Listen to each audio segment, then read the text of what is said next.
زمین محشر عظماست is an حال زمین لرزه به دلهاست چه شوریست چه غوغاست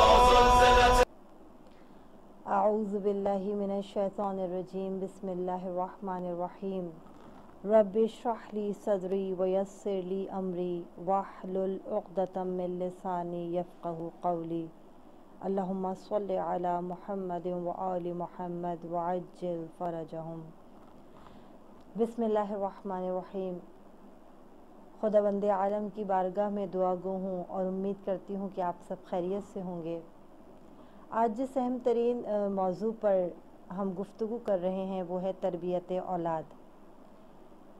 بظاہر یہ لفظ بہت مختصر سا لفظ ہے تربیت اولاد، لیکن یہ لفظ اپنے اندر بہت گہرائی رکھتا ہے، بہت بامعانی یہ لفظ ہے، اور اگر ہم اس موضوع پر گفتگو کرنے کا آغاز کریں تو گویا اس بات کی ہم وضاحت اس طریقے سے کرتے ہیں کہ ہم سمندر کو کوزے میں بند نہیں کر سکتے۔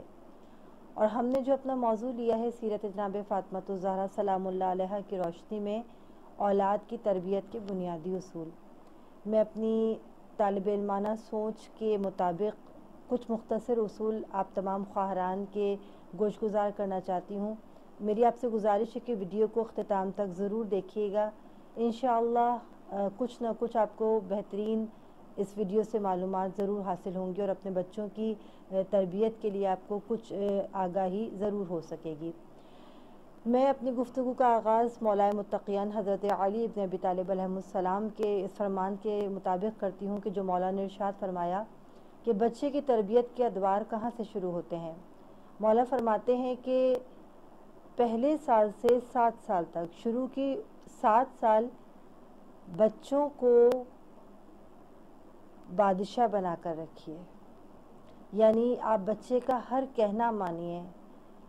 7 سال سے 14 سال کی عمر بچے کو اپنا غلام بنا کر رکھیے اور خود بادشاہت اس کے اوپر کیجیے، اور 14 سال سے 21 سال کا جو دورانیہ ہے اب وہ بچہ آپ کا وزیر بن گیا ہے، یعنی مشاورت کے قابل ہو چکا ہے۔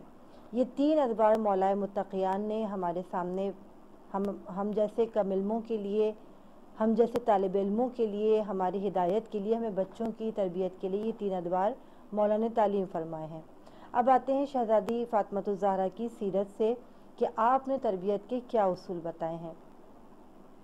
میں نے اپنی گزشتہ ویڈیو میں آپ کو حوالہ دیا تھا سیرت جناب فاطمہ الزہرا کتاب کا، کہ جس میں ہمیں یہ بہت خوبصورتی کے ساتھ ملتا ہے کہ شہزادی کونین نے بچوں کی تربیت کن خطوط پر کی ہے۔ میں بہت چیدہ کچھ نکات آپ کی خدمت میں پیش کرنا چاہتی ہوں۔ سب سے پہلا نقطہ اور اہم ترین نقطہ جو بچوں کی تربیت کے حوالے سے گفتگو کی جاتی ہے وہ ہے محبت۔ ایک بچہ کبھی بھی یہ نہیں دیکھتا کہ میں محل میں زندگی گزار رہا ہوں یا جھونپڑی میں، اس کے لیے سب سے اہم ترین بات یہ ہوتی ہے کہ میرے ماں باپ مجھ سے محبت کتنی کرتے ہیں۔ اپنے بچوں سے وقتاً فوقتاً محبت کا اظہار کیجیے، ان کو بار بار یہ بتائیے کہ ہمیں آپ سے بے حد محبت ہے۔ جب ہم بچوں سے محبت اور شفقت کا اظہار کرتے ہیں تو بچے بخوبی ہمارا کہنا سننا شروع کر دیتے ہیں، اور ماں باپ کی اس محبت کا وہ بہت پازیٹیو طریقے سے رپلائی کرتے ہیں، اور مستقبل میں وہ ایک اچھے شہری ثابت ہوتے ہیں، جو کہ ہمیں مولائے متقیان کی سیرت سے، جناب سیدہ کی سیرت سے بھی ملتا ہے کہ آپ جناب حسنین علیہ السلام کو کس طرح عزیز رکھتے تھے، کس طرح محبت اور شفقت کا اظہار کرتے تھے۔ تو سب سے پہلا درس جو ملتا ہے وہ ہے محبت کا۔ دوسرا اہم ترین نقطہ ہے شخصیت سازی۔ جناب سیدہ ارشاد فرماتی ہیں کہ جب اپنے بچوں کی تربیت کا آغاز کرتی ہے ایک ماں، تو شہزادی فرماتی ہیں کہ بچوں کی شخصیت سازی کرنا چاہیے۔ شخصیت سازی کیسے کی جائے؟ کہ بچوں کے اندر اتنا اعتماد پیدا کیا جائے۔ سب سے پہلی چیز اس میں کیا ہے کہ آپ اپنے بچوں کی اچھائیوں کو معاشرے میں اجاگر کیجیے، ان کی اچھی صفات لوگوں کے سامنے لائیے۔ شخصیت سازی کا پہلا زینہ یہ ہے کہ آپ محلے میں، دوستوں میں، خانوادے میں، تمام اقربا میں اپنے بچوں کی اچھی صفات کا تذکرہ کیجیے۔ جب ماں باپ اپنے بچوں کی اچھی صفات کا، خوبیوں کا تذکرہ لوگوں کے سامنے کرتے ہیں تو بچوں کی شخصیت بہت پازیٹیو طریقے سے ڈیولپ ہو جاتی ہے، وہ معاشرے کے ایک کارآمد شہری ثابت ہوتے ہیں۔ اور سائیکیٹرسٹ ہمارے یہ کہتے ہیں، ماہر نفسیات ہمارے یہ کہتے ہیں کہ ایک بچہ اپنے گھر سے ہی اپنی شخصیت کو پروان چڑھاتا ہے، اور خاص کر ماں کی گود جو بچے کی پہلی درسگاہ ہوتی ہے، وہیں سے بچہ بنتا بھی ہے اور وہیں سے بچہ بگڑتا بھی ہے۔ تو ماں اور باپ مل کر بچے کی شخصیت کو بہت اچھا تعمیری انداز میں مثبت طریقے سے اس کی شخصیت سازی کر سکتے ہیں، کہ جو ہمیں بیوی کی سیرت سے ملتا ہے۔ تیسری چیز ایمان اور تقوی۔ شہزادی کونین کی سیرت سے ہمیں ملتا ہے کہ ایمان اور تقوی بچوں میں کیسے منتقل کیا جاتا ہے۔ اس کی سب سے بہترین مثال کہ جب جناب امام حسن علیہ السلام کی ولادت ہوئی ہے، رسول اللہ نے اس بچے کو گود میں لیا، دائیں کان میں اذان کہی اور بائیں کان میں اقامت کہی، یعنی ہمیں یہ اصول دیا گیا کہ بچوں کی تربیت، ان کے اندر ایمان اور تقوی کی خوبیاں ان کی بڑے ہونے کے بعد پیدا نہیں کی جاتی، بلکہ جب بچہ آغوش میں آتا ہے ماں کی یا باپ کی، تو اس وقت سے اس کے کانوں میں ایمان اور تقوی کو منتقل کیا جاتا ہے اذان اور اقامت کے ذریعے، تاکہ بچے کو بحسن خوبی یہ پتہ چل سکے کہ اس کی بنیاد کیا ہے، اس کی اساس کیا ہے۔ یقیناً وہ دین حق پر پیدا ہوا ہے۔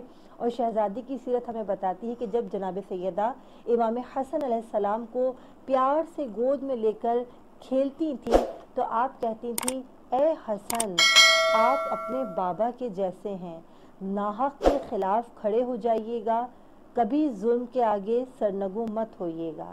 یعنی بچپن سے آپ امام حسن علیہ السلام کی تربیت کن خطوط پر کر رہی ہیں کہ آپ ان کو یہ بتا رہی ہیں کہ آپ نے ایمان اور تقوی کے ساتھ حق کے راستے پر اپنے آپ کو گامزن رکھنا ہے۔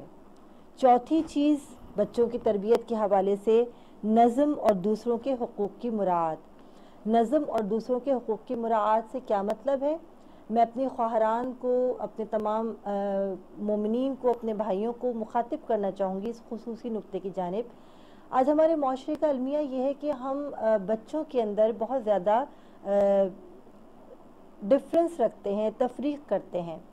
جو سب سے چھوٹا ہوتا ہے اس سے بہت محبت کی جاتی ہے، جو سب سے بڑا ہوتا ہے اس کی ہر بات کو پورا کیا جاتا ہے، اور جو درمیان میں بچے ہوتے ہیں ان کی بات کو اتنی توجہ ماں باپ اکثر گھرانوں میں دیکھا گیا ہے کہ نہیں دیتے۔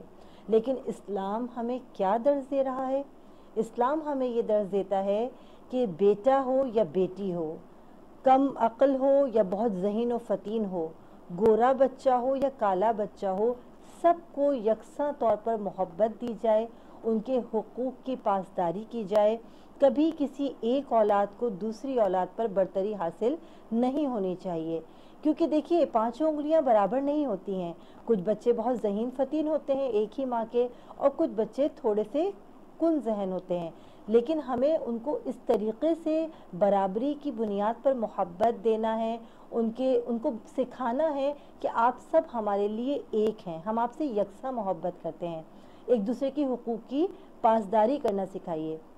جب وہ بچہ گھر کے اندر ایک دوسرے کے حقوق کی پاسداری ہوتا ہوا دیکھتا ہے، برابری اور مساوات دیکھتا ہے، تو وہ بچہ معاشرے میں جا کر دوسروں کے حقوق کا خیال رکھتا ہے اور وہ معاشرے میں ایک مثبت شہری ثابت ہوتا ہے۔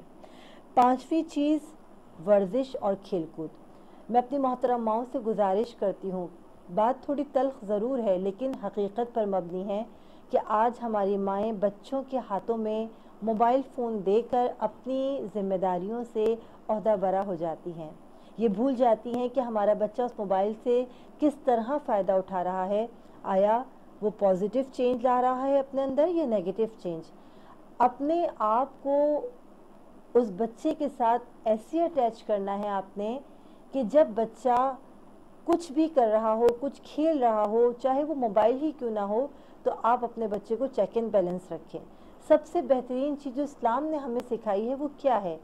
بچوں کی جسمانی اور ذہنی ورزش کا خیال رکھیے۔ کس طریقے سے؟ جناب رسول اللہ صلی اللہ علیہ وآلہ وسلم کہ جب جناب حسنین علیہ السلام بہت چھوٹے تھے، ابو ہریرہ روایت کرتے ہیں کہ رسول خدا ان بچوں کے ہاتھ پکڑتے تھے اور کہتے تھے اے فاطمہ کے نور چشم چڑھو، میرے سینے پر چڑھو، اور جناب حسنین علیہ السلام اپنے چھوٹے چھوٹے قدموں کو اوپر چڑھاتے ہوئے رسول اللہ کے سینے پر اپنے قدم مبارک رکھ دیتے تھے، اور اس کے بعد رسول اللہ ان کے پیروں کو چومتے تھے۔ جناب رسول خدا جناب حسنین علیہ السلام کے درمیان کشتی کا مقابلہ کرواتے تھے، دنگل کا مقابلہ کرواتے تھے، کہ جو بنو ہاشم کا ایک دستور ہے کہ وہاں بچوں کو بچپن سے ہی تیر اندازی سکھائی جاتی ہے، گھڑ سواری سکھائی جاتی ہے۔ تو ہمیں اپنے بچوں کی جسمانی ورزش کا خیال رکھنا چاہیے کہ بچوں کی ذہنی نشو و نما ان کی جسمانی ورزش کے ذریعے سے ہوتی ہے۔ ماں باپ سے میری محترم ماں باپ سے والدین سے گزارش ہے کہ بچوں کی تربیت کرتے ہوئے اس بات کا خیال رکھیں کہ بچوں سے کبھی اونچی آواز میں بات نہ کی جائے، اس لیے کہ جب ماں باپ بچوں سے چیخ کر بلند آواز سے بات کرتے ہیں تو بچوں کی ذہنی صلاحیت سلب ہو جاتی ہے، ان کا جسم مفلوج ہو جاتا ہے، وہ بچے ڈر کر سہم کر خاموش ہو جاتے ہیں۔ وہ اس وقت ہماری بات تو مان لیتے ہیں لیکن ہم یہ بھول جاتے ہیں کہ وہ بچے نے ہماری بات کس طریقے سے مانی ہے۔ ڈر کے سہم کے اگر یہی بات ہم محبت سے منوائیں تو یقیناً بچہ بحسن خوبی ہماری اس بات کو سن لے گا۔ تو میں نے اپنی طالب علمانہ سوچ کے ذریعے مختصر وقت میں کوشش کی ہے کہ آپ ان اصولوں کو مد نظر رکھتے ہوئے اپنے بچوں کی تربیت کیجیے، ان خطوط پر کیجیے، شہزادی کونین کی سیرت کے ذریعے ان کی سیرت کو مشعل راہ بناتے ہوئے اپنے بچوں کی تربیت کیجیے۔ انشاءاللہ جب آپ بی بی کی 18 سال 9 ماہ کی زندگانی کو پڑھتے ہیں تو ہمیں یہ پتہ چلتا ہے کہ آپ نہ صرف ایک بہترین بیٹی تھی، نہ صرف ایک بہترین بیوی تھی، بلکہ آپ ایک بہترین ماں تھیں۔ نیپولین نے کیا خوب کہا ہے کہ تم مجھے ایک بہترین ماں دو، میں تمہیں ایک عظیم قوم دوں گا۔ تو بس آخر میں دعا گو ہوں کہ پروردگار عالم ہماری ماؤں کو، ان کی آغوش کو ایک مثالی درسگاہ بنا دے۔ پروردگار ہماری ماؤں کی آغوش ایسی مثالی درسگاہ بن جائے کہ جس سے خمینی بت شکن جیسے لوگ پیدا ہوں، شہید محسن حججی جیسے لوگ پیدا ہوں، آیت اللہ باقر الصدر جیسے لوگ پیدا ہوں۔ پروردگار ہماری ماؤں کی آغوش کو ایسی مثالی درسگاہ بنا دے۔ الہی آمین یا رب العالمین۔ والسلام علیکم ورحمۃ اللہ۔